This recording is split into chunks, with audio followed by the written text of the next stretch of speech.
let's talk about the Republican Party. They are worthless. I mean, I posted the story. Did you see what's going on in Miami right now? It's underwater. I mean, it's like Kevin Costner's growing gills at this point. It is underwater, and it's not just a little underwater. It is like massively underwater. And the point I made when I posted the story this morning about that was 30 years ago, we said this is coming. 30 years ago, we were saying that Florida is going to be more underwater than not underwater in the future. And we're now getting to this point. The climate change is the waters are rising. Because the way we're affecting the heat is generating more rain, and it's just pouring constantly down there. And there's no place for the water to run. And so basically the streets get flooded and all this stuff. But 30 years ago, we said this. Now, if this was, I don't know, Europe, like Belgium and the Netherlands, where they have water issues, or if it's London, I know they had problems with the Thames.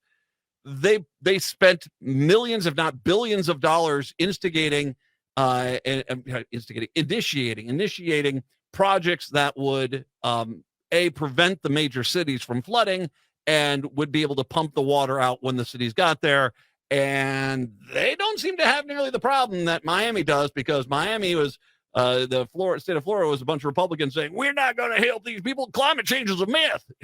Now, all of a sudden, they're like, we need help down here. Yeah, we told you 30 years ago. 30 years ago, we needed to do this.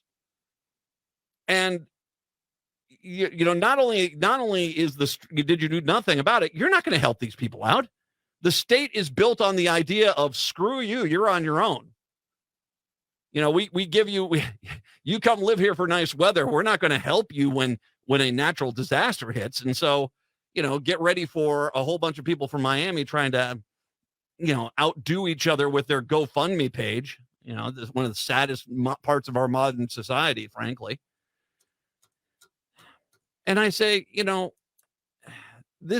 we used to have politicians that understood there was a greater mission here than just patting themselves on the crotch over on social media. They understood that the whole goal of being a politician was to try to help people.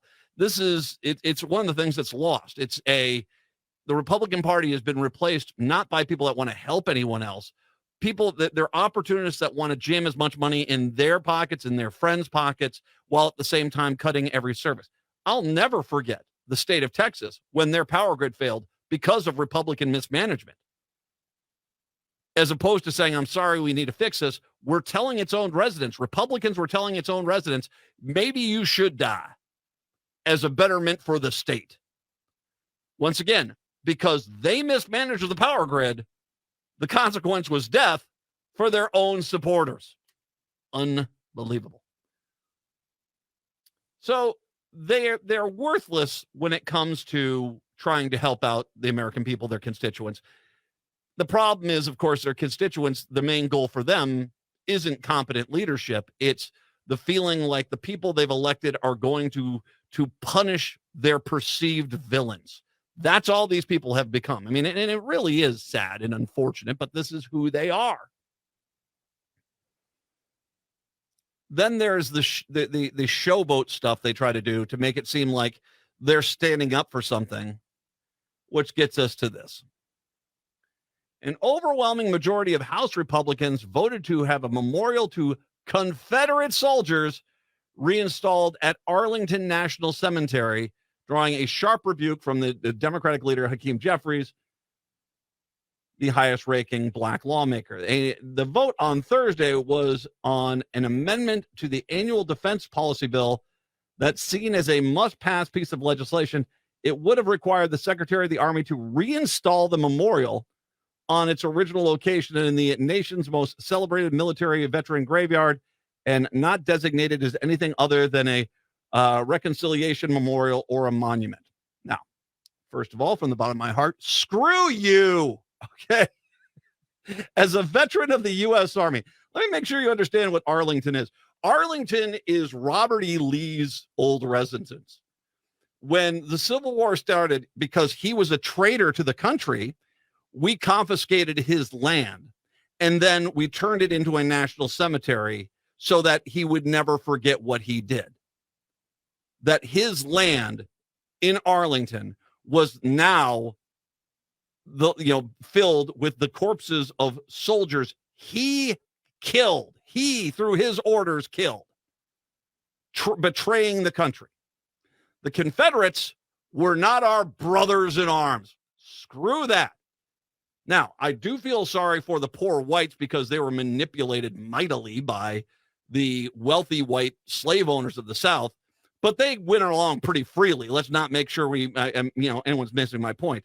The wealthy white slave owners came out and said, well, if those northern boys, they free the slaves, they're coming for your jobs, and they're going to take your wife, and they're going to take your dog, and they're going to take your house. And, of course, the rampant racism of the South was ignited, and off they went. They fought the Civil War for slavery. This was about basically keeping black humans in servitude of them. And if you've ever gone to one of the better museums down there that talks about the slave experience, you realize they were all horrible human beings. There was no niceness to them. They starved their own slaves while those same slaves had to sweat for hours each day, making opulent meals for the wealthy whites. They were truly horrible people. No, you do not put a Confederate memorial in Arlington Memorial Cemetery. Nope. They weren't the good guys, nor were they some misunderstood rapscallions. Nope. They were traitors to the country.